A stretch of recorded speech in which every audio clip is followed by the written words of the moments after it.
अस्सलाम वालेकुम। उम्मीद है आप खैरियत से होंगे। आपके फीडबैक का बहुत बहुत शुक्रिया। काफ़ी दिन हो गए आप लोगों के बहुत ज़्यादा सवालात कि सर 2026 आने वाला है, दुबई के वर्क वीज़ा और विज़िट वीज़ा की क्या अपडेट है, क्या वर्क वीज़ा के उम्मीद हम रखें 2026 में या नहीं, क्या विज़िट वीज़ा दोबारा से बहाल हो रहे हैं 2026 में या नहीं। इन सारे सवालात के जवाब इंशाल्लाह आज की वीडियो में आपको मिलेंगे और मैं आपको अपनी कुछ प्रैक्टिकल एग्जांपल्स भी बताऊंगा जो कि अभी रिसेंटली मेरे साथ भी हुई हैं, जिससे आपको बहुत फ़ायदा होगा अगर आप अपना विजिट वीज़ा या वर्क वीज़ा अप्लाई करने के ख्वाहिशमंद हैं।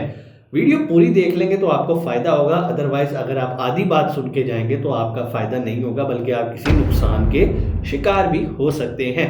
वीडियो में आगे बढ़ने से पहले एक छोटी सी रिक्वेस्ट, अगर अभी तक आपने चैनल को सब्सक्राइब नहीं किया तो भाई सब्सक्राइब कर लो, फ्री ऑफ कॉस्ट है। बेल आइकन भी प्रेस कर लोगे तो टाइमली आपको वीडियो का नोटिफिकेशन भी मिलता रहेगा। हमारे चैनल पे ना सिर्फ आपको दुबई के बिजनेस आइडियाज़ बल्कि इसके अलावा फॉरेक्स और क्रिप्टो और ई कॉमर्स से रिलेटेड वीडियोस भी मिलती रहती हैं। अभी रिसेंटली हमने फॉरेक्स पे पूरा एक कोर्स अपलोड किया, मैं उम्मीद करता हूँ आपने वो देखा भी होगा और उससे फ़ायदा भी उठाया होगा और हमारी कम्युनिटी भी ज्वाइन कर ली होगी जो कि फ्री ऑफ कॉस्ट है। डिस्क्रिप्शन में उसका लिंक भी मौजूद है। वापस आते हैं अपने टॉपिक के ऊपर, क्या दुबई के वीज़ास ओपन हो रहे हैं पाकिस्तान के लिए या नहीं। पहली बात, अगेन मैं बात वहीं से स्टार्ट करूंगा कि यार ये कोई बात नहीं है कि पाकिस्तानियों के वीज़े बंद हैं। एक्चुअली ये टाइम ऐसा होता है जिसको आप विंटर सीज़न कहते हैं, जो कि दुबई के अंदर एक पीक सीज़न है टूरिज्म का। तो इस टाइम के अंदर ना सिर्फ पाकिस्तानीज बल्कि इंडियंस, श्रीलंका, बांग्लादेश, आसान अल्फाज में कहूँ तो वो नेशनैलिटीज़ जो कि दुबई आके कम पैसा खर्च करती हैं उनको विजिट वीज़े मिलना मुश्किल हो जाते हैं। हाँ, पाकिस्तानियों के लिए आम हालात में भी इस टाइम विजिट वीज़ास मिलना मुश्किल हुए हुए हैं। उसकी कुछ वजूहात हैं जो कि मैं ऑलरेडी वीडियोस में डिस्कस कर चुका हूँ। आज हमने ये देखना है क्या ये वीज़ास ओपन हुए हैं या नहीं, और अगर ओपन हुए हैं तो किन के ओपन हुए हैं।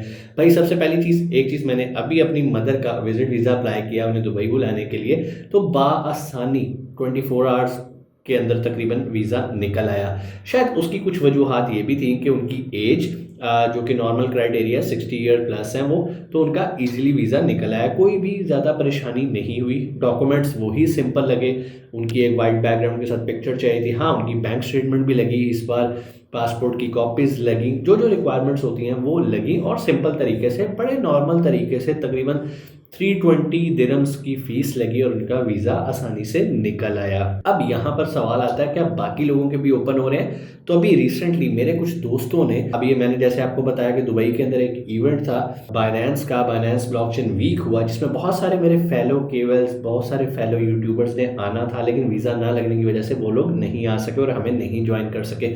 उसकी सबसे बड़ी वजह यही थी कि भाई दुबई के विजिट वीज़ास नहीं लग रहे, और वो सिचुएशन अभी भी ऐसी है। और आज जब मैं वीडियो बना रहा हूँ अभी तक ये सिचुएशन बिल्कुल ऐसी है। अगर आप विजिट वीज़ा अप्लाई करेंगे अपना एज ए इंडिविजुअल, आप सिंगल मर्द हैं, तो आपका विजिट वीज़ा तकरीबन 99.99% है कि आपका वीज़ा नहीं लगेगा।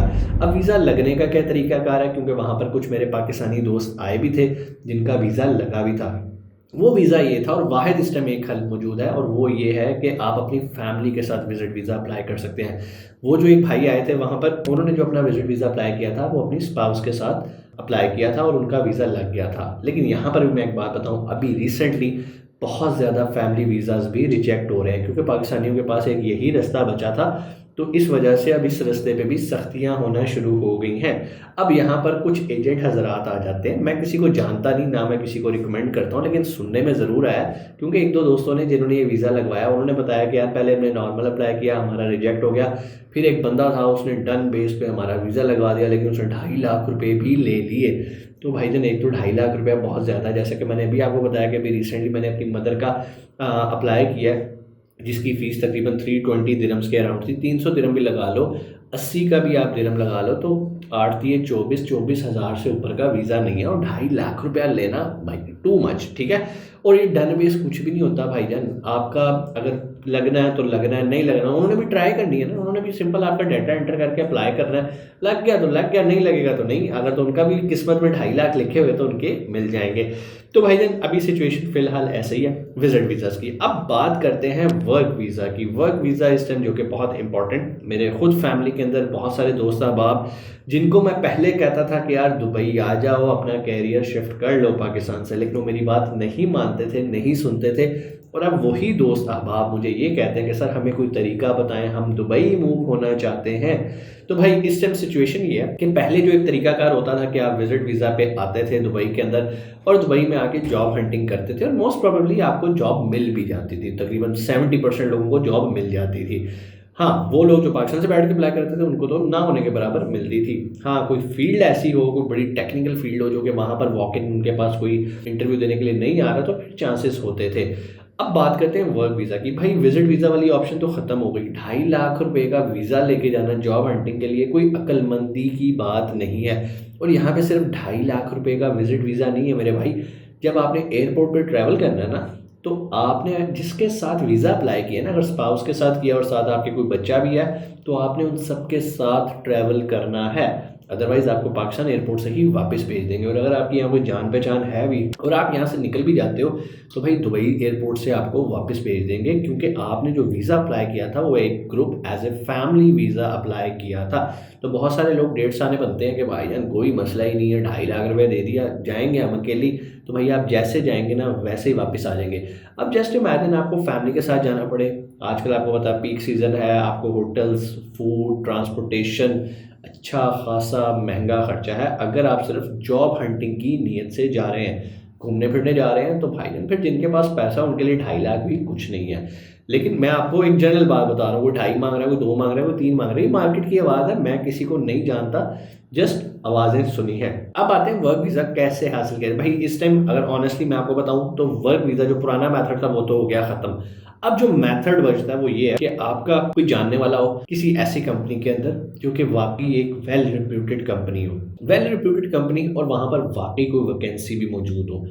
वैकेंसी मौजूद है, वो वहाँ पर अगर आपको रिकमेंड करता है कि भाई ये पाकिस्तानी है, ये इस स्किल के अंदर एक्सपर्ट है और ये वाकई स्किल हमें यहाँ लोकल नहीं मिलेगी, तो भाईजान फिर आपके चांसेस बनेंगे। क्योंकि इस टाइम जो वेल रिप्यूटेड कंपनी, मैं वेल रिप्यूटेड कंपनी से मुराद उन कंपनीज को कह रहा हूँ जिनको इस्टेब्लिश हुए कोई 5, 7, 8 साल हो चुके हैं, जो कि प्रॉपर टैक्स पे करते हैं, प्रॉपर यूए की नज़र में प्रॉपर वर्किंग कंपनीज हैं और उनके पास एम्प्लॉयज़ की तादाद भी कोई 40, 50, 60 एम्प्लॉयज़ उनके पास हैं। ऐसी कंपनीज की अच्छी रिप्यूट है। मिसाल के तौर पे एक कोई डिलीवरी सर्विस प्रोवाइड करने वाली कंपनी है, उसके पास 60-70 का स्टाफ है और वो कंपनी 7-8 साल से ऑपरेट कर रही है और कभी ब्लैक लिस्ट नहीं हुई और बड़े अच्छे तरीके से यूए के अंदर ऑपरेट कर रही है। अब उसको अगर डिलीवरी के लिए राइडर्स चाहिए या गाड़ी के ड्राइवर्स चाहिए तो डेफिनेटली अगर वो गवर्नमेंट के पास जाएगी कि मुझे ये कोटा निकाल के दें या मैं इन लोगों के वीज़ाज अप्लाई करना चाह रहा हूँ पाकिस्तान से, तो डेफिनेटली गवर्नमेंट उनको फैसिलिटेट करती है। अगर तो ऐसा कोई आपके पास अपॉर्चुनिटी मिलती है डायरेक्ट जॉब पे जाने की तो फिर आपने अवेल करनी है, क्योंकि वो आपका कोई अजीज रिश्तेदार ही ये काम आपको करके दे सकता है। तब वो आपको वीज़ा निकालेगा। फिर जो प्रोसेस है वो सिंपल, आपको पता है कि भाई उस कच्चे वीज़े पे आप वहाँ पे जाते हो, वहाँ पे आके दुबई में आके यहाँ पर आके आप अपना मेडिकल करवाते हो, आपका बायोमेट्रिक होता है और आपका एमिरेट्स आईडी बन जाता है और आप उस कंपनी के अंदर हंसी खुशी जॉब करना शुरू हो जाते हो। ये तो भाई सिंपल और स्ट्रेट फॉरवर्ड तरीका है। इसके अलावा अगर और कोई तरीका है तो भाईजान बड़ा ध्यान से सोच समझ के आपने करना है। जब तक आपके पास ऑथेंटिक डॉक्यूमेंट्स नहीं आते। और यहाँ पर मैं एक और बात भी बताऊँ, मार्केट के अंदर बहुत सारे लोगों ने फेक वीज़े बेचना भी शुरू कर दिए। भाईजान ये लो आपका कच्चा वीज़ा आ गया दुबई का, लाओ हमें 10 लाख रुपया दो, जाओ और जाके अपना एमिरेट्स आईडी बनाओ। ऐसा कुछ भी नहीं होता। ऐसे लोग बेचारे जो मासूम लोग होते हैं इनको फिर लाहौर एयरपोर्ट से, कराची एयरपोर्ट से, जिस भी एयरपोर्ट से वो ट्रैवल कर रहे होते हैं उनको वापस किया जाता है या ऑफलोड किया जाता है।